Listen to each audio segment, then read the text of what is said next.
Hello everyone, welcome to our YouTube channel. This is your English teacher Mrs. Preeti going to start our new topic. आज हम अपने नए topic की शुरुआत कर रहे हैं और जो हमारा टॉपिक है वो बहुत ही क्या है, देखने में तो आसान लगता है लेकिन हमें डिफिकल्ट लगता है। और जो हमारे टॉपिक का नाम है वो है नॉन फाइनाइट वर्ब्स।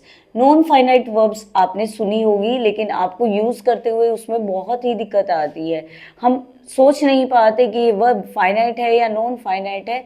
तो आज हम उसी में डिफरेंस पढ़ेंगे कि फाइनाइट वर्ब कौन सी होती है और नॉन फाइनाइट वर्ब कौन सी होती है। आगे जाके नॉन फाइनाइट्स की कितने टाइप्स होते हैं और कैसे कैसे वो यूज़ होते हैं आप देखते हैं। Let's start our topic. First of all we have to know about the definition of non-finite verbs. Non-finite verbs अगर हम टॉपिक पढ़ रहे हैं तो उसकी डेफिनेशन या उसके बारे में जानना बहुत ही जरूरी है। अब डेफिनेशन देखते हैं। Verb which are not limited by number and person of subject and tense are called non finite verbs. क्या बताया है? जो वर्ब्स क्या ना हो, लिमिटेड ना हो, यानी नंबर, पर्सन, सब्जेक्ट के नंबर की बात की जा रही है, सब्जेक्ट का नंबर या पर्सन या टेंसेस के अकॉर्डिंग अगर क्या नहीं होती हो, चेंज नहीं होती हो या लिमिटेड नहीं हो, यानी उसके अकॉर्डिंग चेंज नहीं होगी। वो कोई भी हमारा पर्सन है, सब्जेक्ट है या हमारा टेंस है, उसके अकॉर्डिंग क्या नहीं चेंज होगा, वर्ब चेंज नहीं होगी, वो हमारी नॉन फाइनाइट वर्ब होती हैं। बस माइंड में एक ही बात डाल लो, अगर हमारा पर्सन कोई भी हो या हमारा सब्जेक्ट कोई भी हो, नंबर कोई भी हो सब्जेक्ट का, या टेंस कोई भी हो, अगर हमारी वर्ब चेंज नहीं हो रही है तो it means it's non finite verb. Next हमारा है टाइप ऑफ वर्ब्स। पढ़ते हैं कौन कौन सी टाइप होती है। वही है दो जो मेन यहाँ हम कर रहे हैं, नॉन फाइनाइट से रिलेटेड है तो टॉपिक ये रहेगा। वैसे वर्ब और भी होती हैं, transitive verb, intransitive verbs, models होती हैं, हेल्पिंग वर्ब्स होती हैं, बहुत टाइप की वर्ब्स होती हैं। लेकिन जो हमारा topic related to finite verbs and non finite verbs. अब फाइनाइट वर्ब्स क्या होती हैं और नॉन फाइनाइट वर्ब्स क्या होती हैं। नॉन फाइनाइट वर्ब्स तो मैंने आपको अभी अभी बताया है, जो चेंज नहीं होती, किसके अकॉर्डिंग, टेंस के अकॉर्डिंग, पर्सन के अकॉर्डिंग या नंबर के अकॉर्डिंग, सब्जेक्ट के।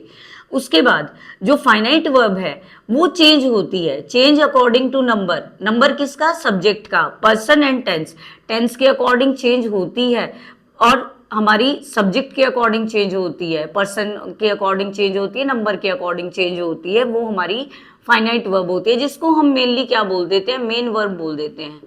Main verb of the sentence is called finite verb, finite verb बोल देते हैं इसको। और नॉन फाइनाइट जो लिमिटेड ना हो और फाइनाइट जो लिमिटेड हो, यानी चेंज हो जाए अकॉर्डिंग टू टेंस और अकॉर्डिंग टू पर्सन। अब इसके एग्जाम्पल देख लेते हैं, इससे क्लियर हो जाएगा कि फाइनाइट वर्ब कैसे चेंज होती है या कैसे चेंज नहीं होती। फाइनाइट की बात कर रहे हैं तो चेंज होती है। I play chess daily. अब हमने आई के साथ प्ले लगा दी verb, I play chess daily. अब नेक्स्ट सेंटेंस में ही हम ही प्लेज चेस डेली। अब ही के साथ हम एस या एस लगा रहे हैं वर्ब के अंदर, यानी वर्ब चेंज हो रही है ना, वर्ब चेंज हो रही है अकॉर्डिंग टू पर्सन। पर्सन क्या है इसमें? ही है, ही के अकॉर्डिंग चेंज हो रही है नंबर। नेक्स्ट हमारा है प्रोनाउन के अकॉर्डिंग, यानी चेंज हो रही है, सब्जेक्ट के अकॉर्डिंग चेंज हो रही है। नेक्स्ट जो एग्जांपल है, आई प्लेड चेस डेली। अब यहाँ पे आई है, आई के साथ हमने ऊपर लगाया था प्ले, लेकिन यहाँ पे हम लगा रहे हैं प्लेड। क्यों लगा रहे हैं? क्योंकि ये वर्ब टेंस के अकॉर्डिंग चेंज हो रही है। हमारा पास्ट टेंस है, second form of the verb है और इससे पहले हमारा प्रेजेंट था। जब टेंस के अकॉर्डिंग, नंबर के अकॉर्डिंग, सब्जेक्ट के या पर्सन के अकॉर्डिंग चेंज हो, दैट्स कॉल्ड फाइनाइट वर्ब। और जो चेंज ना हो वो हमारी नॉन फाइनाइट वर्ब होती है। अब बात करते हैं नॉन फाइनाइट जो वर्ब होती है वो कैसे वर्क करती है। अभी तो हमने फाइनाइट किया था, फाइनाइट वर्ब हमारी मेन वर्ब होती है। सेंटेंस में जो मेन वर्ब होती है उसी को हम फाइनाइट वर्ब बोलते हैं, वो जो टेंस के अकॉर्डिंग चेंज होती है, पर्सन के और नंबर के। अब बात करते हैं नॉन फाइनाइट वर्ब्स कौन सी होती है। Don't work as verb. Mainly ये वैसे करती तो है वर्ब की तरह काम, लेकिन मेनली ये वर्ब की तरह काम नहीं करती।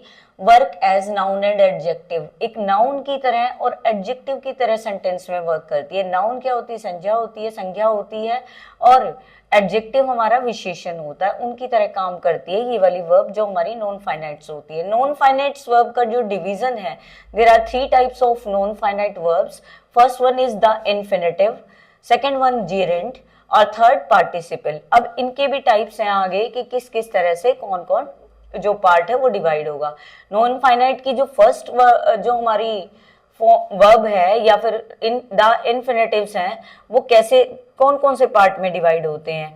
इसको दो पार्ट में डिवाइड किया गया है। टू इन्फिनेटिव, टू इन्फिनेटिव कौन सा होता है, टू के बाद वर्ब की फर्स्ट फॉर्म, और बेयर इन्फिनेटिव। बेयर इन्फिनेटिव क्या होता है, जो वर्ब की फर्स्ट फॉर्म होती है ना उसको हम बेयर इन्फिनेटिव यू कहते हैं। अब नेक्स्ट हमारा जेरेंड। जेरेंड हमेशा आईएनजी फॉर्म होती है, वर्ब की फर्स्ट फॉर्म के साथ आईएनजी की जो फॉर्म लगती है वो जेरेंड होती है, लेकिन ये वर्क करती है नाउन की तरह। मोस्ट प्रोबेबली ये नाउन की तरह वर्क करती है, वर्ब जैसी भी लगती है ये, लेकिन ये नाउन की तरह वर्क करती है। और नेक्स्ट हमारा है द पार्टिसिपल। पार्टिसिपल 3 टाइप के पार्टिसिपल होते हैं, प्रेजेंट पार्टिसिपल, पास्ट पार्टिसिपल और परफेक्ट पार्टिसिपल।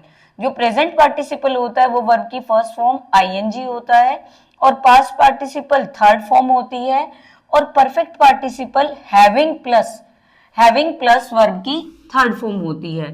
ठीक है, और it is work as verb and adjective. Verb और एडजेक्टिव की तरह ये काम करती है, विशेषण की तरह काम करती हैं। आपको रिपीट कर देती हूँ, नॉन फाइनाइट की 3 वर्ब होती हैं, 3 फॉर्म होती हैं, इन्फिनेटिव, जेरेंड और पार्टिसिपल। अब फाइनाइट को तो हटा दो, फाइनाइट तो मेन वर्ब है हमारी। आज जो मेन टॉपिक हमारा है नॉन फाइनाइट्स, और नॉन फाइनाइट्स की 3 टाइप्स, इन्फिनेटिव, जेरेंड और पार्टिसिपल। सुन सबने रखा हुआ, लेकिन इसको यूज कैसे करते हैं, फॉर्म क्या क्या होती है वो देखेंगे हम। इन्फिनेटिव होता है to infinitive, bare infinitive. Gerund होता है नाउन की तरह वर्क करता है, ING form. Participle, present participle, past participle, perfect participle. Work as an adjective, adjective की तरह और वर्ब की तरह ये काम करता है। अभी हमने नॉन फाइनाइट्स के जो तीनों टाइप थे उनको पढ़ा था, अब हम उनको एक एक करके डिटेल में पढ़ेंगे। सिर्फ आज हम इन्फिनेटिव्स को पढ़ेंगे, बेयर इन्फिनेटिव और टू इन्फिनेटिव, एक पार्ट ही पढ़ेंगे ताकि हमें बहुत अच्छे से जो टॉपिक है वो समझ आ जाए। एक साथ हम सारा खाना नहीं निगल सकते, स्वेलो नहीं कर सकते, हमें च्यू करके आराम आराम से खाना खाना पड़ता है। ऐसे ही हम जब स्टडी करते हैं तो धीरे धीरे करके उसको सीखना पड़ता है, फिर हम ज़्यादा पार्ट उसको सीख पाते हैं, नहीं तो हम बिल्कुल ही हमें याद नहीं रहेगा। कोई नहीं, हम थोड़ा थोड़ा पार्ट करके करेंगे। आज इन्फिनेटिव का अभी हम बेयर इन्फिनेटिव स्टार्ट करते हैं। बेयर इन्फिनेटिव क्या होता है, वर्ब की फर्स्ट फॉर्म होती है सिर्फ। बेयर इन्फिनेटिव होता है वर्ब की फर्स्ट फॉर्म। अब हम यूजेस पढ़ेंगे कि बेयर इन्फिनेटिव यूज कहाँ होता है। जो फर्स्ट यूज है हमारा, use after modals in sentence. कोई भी मोडाल्स हो, मोडाल्स पता है, will, would, shall, should, may, might, can, could, ought to, need, dare, ये सभी मोडाल्स होते हैं, और इनके बाद वर्ब की फर्स्ट फॉर्म यूज होती है मोडाल्स की। For example, you can take my book. अब कैन हमारा मॉडल है, मॉडल के बाद टेक हमारी first form of the verb है, यानी it is bare infinitive. Next हमारा यूज है डेयर और नीड। अब डेयर और नीड आप कहेंगे कि मॉडल्स है मैम, तो इसके पीछे भी तो वर्ब की फर्स्ट फॉर्म आनी चाहिए, लेकिन कई बारी जो डेयर और नीड है as a main verb use होती हैं, तो उनके बाद कई बारी टू इन्फिनेटिव का भी यूज हो जाता है। जरूरी नहीं हमेशा बेयर इन्फिनेटिव ही लगेगा। एज अ मॉडल और ऑक्सिलरी अगर यूज हो डेयर और नीड, तो हमारा बेयर इन्फिनेटिव लगेगा। For example, you need not do it. Need not हमारा क्या है, ऑक्सिलरी है, हेल्पिंग वर्ब है या मॉडल है, उसके बाद वर्ब की फर्स्ट फॉर्म लगी है, यानी बेयर इन्फिनेटिव लगा है। मैंने बता दिया, जब डेयर और need as a auxiliary use होगा, एज अ मॉडल यूज होगा, तो हमारा बेयर इन्फिनेटिव लगेगा, अदरवाइज हमारा टू इन्फिनेटिव भी लग सकता है। नेक्स्ट हमारा जो यूज है वो है after, would rather, had better, would sooner. इन वर्ड्स के बाद हमेशा we will use bare infinitive. कौन कौन से वर्ड्स हैं, वुड रादर, आप ध्यान रखेंगे इन सभी का। Would rather first word is, had better second word, and third one is would sooner. ये 3 वर्ड्स हैं, इनको आप इकट्ठे यूज होंगे, इनको आप हमेशा याद रखना। After these words we will use, what will be use, क्या यूज करेंगे, हम यूज करेंगे first form of the verb, यानी bare infinitive. I would rather, example देखते हैं, I would rather die. Die हमारी क्या है, वर्ब की फर्स्ट फॉर्म है, यानी बेयर इन्फिनेटिव, देन बैग। ठीक है, वुड रादर के बाद हमने क्या लगा लिया, बेयर इन्फिनेटिव लगा लिया। नेक्स्ट यूज देखते हैं, हेल्पिंग वर्ब्स हैं होती हैं हमारी। कौन कौन सी हेल्पिंग वर्ब, जैसे डू हो गई, डज हो गया, डिड हो गया। इनके बाद हमेशा बेयर इन्फिनेटिव लगेगा, यानी first form of the verb लगेगी। For example, he does not attend the class. अब डज हेल्पिंग वर्ब है, हेल्पिंग वर्ब के बाद अटेंड हमारी first form of the verb है, यानी बेयर इन्फिनेटिव है। तो ये 4 यूज अभी हमने पढ़े और आगे कंटिन्यू करते हैं। अभी let's see the fifth use. कुछ वर्ब्स हैं जैसे लेट, मेक, बिड, इनके साथ हमेशा बेयर इन्फिनेटिव यूज होता है। For example, let me do my work. अब लेट है यहाँ पे, do first form of the verb. लेकिन क्या है, in passive used to infinitive. अगर यही वर्ब्स पैसिव वॉइस में है तो आपको क्या यूज करना पड़ेगा, टू इन्फिनेटिव का यूज करना पड़ेगा, ध्यान रखना है आपको। नेक्स्ट हमारा है आफ्टर फील। कुछ वर्ब्स हैं, after feel, hear, see, watch, notice, ये सभी वर्ब्स के साथ भी बेयर इन्फिनेटिव लगेगा। जैसे for example, I saw him go there. अब सो तो क्या है, यहाँ पे पर्सन के अकॉर्डिंग चेंज हो सकती है, कहीं सी भी लग सकती है, कहीं सॉ भी, टेंस के अकॉर्डिंग चेंज हो सकती है, तो उसको हम फाइनाइट वर्ब कहेंगे, यानी ये तो हमारी मेन वर्ब होगी। अब दूसरी वर्ब देखते हैं सेंटेंस में कहा है, हिम गो देयर। अब गो यहाँ हमारा बेयर इन्फिनेटिव है, ठीक है, गो हमारा क्या है, बेयर इन्फिनेटिव है, यहाँ पे कोई भी चेंजेस नहीं आए। सेम यूज इसमें ऐसे ही करना है कि अगर पैसिव वॉइस में ये वर्ब आ जाए, पैसिव में आ जाए ये verb, then we will use to infinitive. दोनों रूल्स के साथ सेम है। अगर लेट, मेक, बिड आ जाए कहीं पे, अगर पैसिव में आए तो टू इन्फिनेटिव, अगर एक्टिव में यूज कर रहे हैं तो बेयर इन्फिनेटिव। ऐसे ही कुछ वर्ब्स ये थी, feel, hear, see, watch, notice, और भी वर्ब्स होती होंगी। तो इनमें अगर ये एक्टिव में है तो as a bare infinitive use होंगी ये वर्ब्स।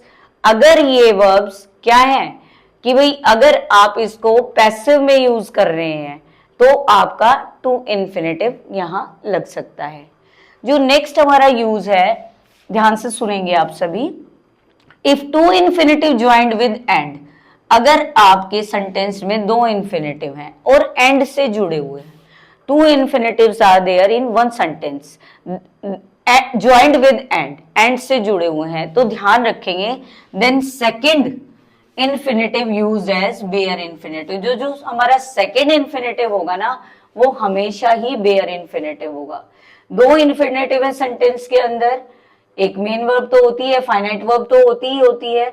अगर मान लो दो इन्फिनेटिव हैं तो आपका जो एंड से ज्वाइंट है सेकंड इन्फिनेटिव में आपका बेयर इन्फिनेटिव यूज होगा। For example, I want you to stand and hold the torch. अब हम वर्ब देखेंगे, वॉन्ट वर्ब हमारी क्या है, फाइनाइट वर्ब है, ठीक है। उसके बाद टू स्टैंड हमारी क्या है, टू इन्फिनेटिव है, ठीक है। फिर हमारे एंड से जुड़ गया और सेंटेंस, एक वर्ब और आ गई, होल्ड के आगे ना तो टू लगा हुआ है ना ये चेंज हो सकती है, तो एंड के बाद जो इन्फिनेटिव होगा वो हमारा क्या होगा, बेयर इन्फिनेटिव। ये हमने 7 यूजेस पढ़ लिए। नेक्स्ट 2 यूजेस और लेफ्ट हैं, वो और पढ़ लेते हैं हम। लास्ट 2 यूजेस हैं हमारे बेयर इन्फिनेटिव के, देखते हैं। बट एंड एक्सेप्ट, दो वर्ड्स हैं, ठीक है। अब इनके बाद हमेशा बेयर इन्फिनेटिव का यूज होता है, बट और एक्सेप्ट के बाद। एक्सेप्ट मीन्स होता है के सिवाय, के अलावा, ठीक है। 3 वर्ड्स होते हैं, आपको पता होगा, मैं लिख देती हूँ यहाँ पे। एक हमारा है, 3 words are there, except, accept और एक्सेप्ट, ठीक है। एक एक्सपेक्ट होता है, एक्सपेक्ट होती है उम्मीद करना। सेकंड हमारा एक्सेप्ट है, स्वीकार करना होता है। और एक होता है हमारा एक्सेप्ट, यानी के अलावा, ये जो हम वर्ड यूज कर रहे हैं, ठीक है। तीनों वर्ड सेम लगते हैं हमें, लेकिन मीनिंग डिफरेंट है इनके। बट एंड एक्सेप्ट के बाद हमेशा क्या लगेगा, हमारा बेयर इन्फिनेटिव लगेगा। For example, he does nothing but complain. अब बट वर्ड आ गया हमारा, कंजंक्शन होती है बट। अब बट के बाद जो वर्ब आएगी वो हमारी first form of the verb आएगी, यानी बेयर इन्फिनेटिव यूज होगा। Last use of bare infinitive, after help. Help एक वर्ब है, वर्ब हेल्प के बाद या हेल्प वर्ड के बाद use both to infinitive and bare infinitive, या टू इन्फिनेटिव यूज हो सकता है या बेयर भी, दोनों इन्फिनेटिव यूज हो सकते हैं। For example, I helped him, wash his hands, ऐसे भी ठीक है, I helped him wash his hand, या फिर टू भी लगा सकते हैं, I helped him to wash his hands, दोनों ही ठीक है, बेयर इन्फिनेटिव भी लग सकता है और टू इन्फिनेटिव भी लग सकता है। तो आज ये हमने क्या किया है, बेयर इन्फिनेटिव को कंप्लीट कर लिया है।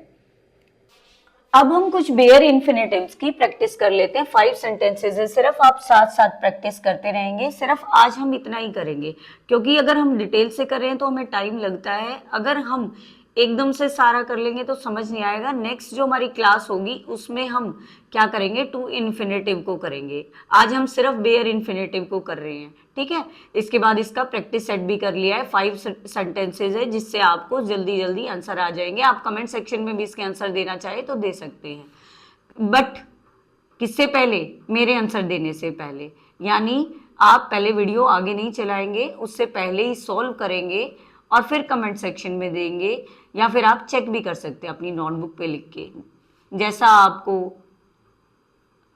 कंफर्ट लगे। अब देखेंगे, ही had better dash you car, ठीक है। अब हैड बेटर मैंने बताया था, जब हैड बेटर हो तो उसके बाद क्या लगता है, बेयर इन्फिनेटिव लगता है, यानी वर्ब है सेल, तो हमारी first form of the verb sell ही लगेगी, he had better sell you car. Next हमारा सेंटेंस है, ही वुड रादर, मैंने बताया था वुड रादर जहां हो वहां भी वर्ब की फर्स्ट फॉर्म लगेगी, यानी बेयर इन्फिनेटिव लगेगा, देन कॉपी। अब वर्ब है फेल, तो फेल एज इट इज हमारा लग जाएगा, he would rather fail than copy.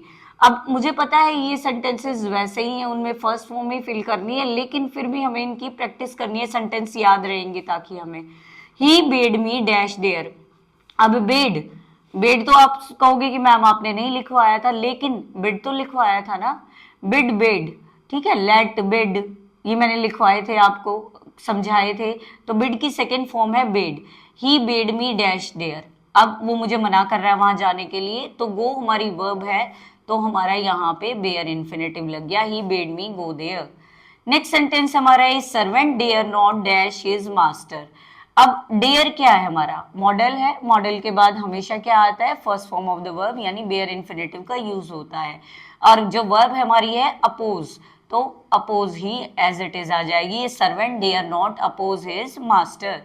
Next sentence जो कि आज का हमारा लास्ट सेंटेंस है, he let me dash the water, ठीक है। लेट मैंने बोला था, लेट, बिड, मेक, इस तरह के जो वर्ड्स होंगे वो वर्ब होंगी, उनके बाद हमेशा बेयर इन्फिनेटिव ही यूज होगा।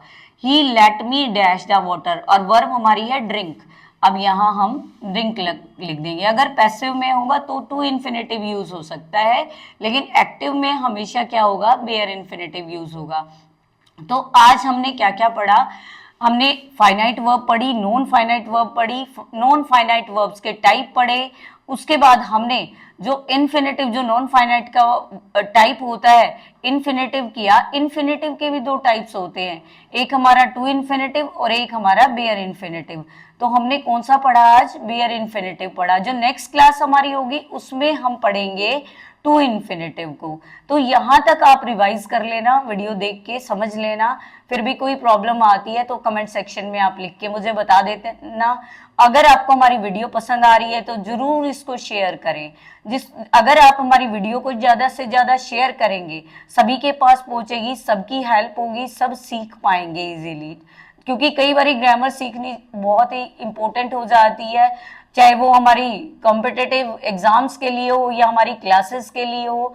तो ये सीखने में सबकी मदद करें और हमारी वीडियोस को शेयर करें, लाइक करें और हमारे चैनल को सब्सक्राइब करें। और ऐसे ही हम आगे इंटरेस्टिंग जो टॉपिक्स हैं उनको लाते रहेंगे डिटेल से। बट ये नहीं है कि आज हम ऊपर ऊपर से करवा दिया और हो गया काम, नहीं। शॉर्टकट होती है किसी चीज की, लेकिन इतनी शॉर्टकट नहीं। अगर हमारे पास समय है तो उसका हम यूटिलाइज करना चाहिए, हम उस टाइम को हमें यूटिलाइज करना चाहिए और हमें अच्छे से पढ़ना चाहिए, ठीक है। जब हम अच्छे से पढ़ेंगे तभी हम सीख पाएंगे। तो thank you students for listening and watching our videos, और अगले वीडियो में हम मिलते हैं। Thank you again.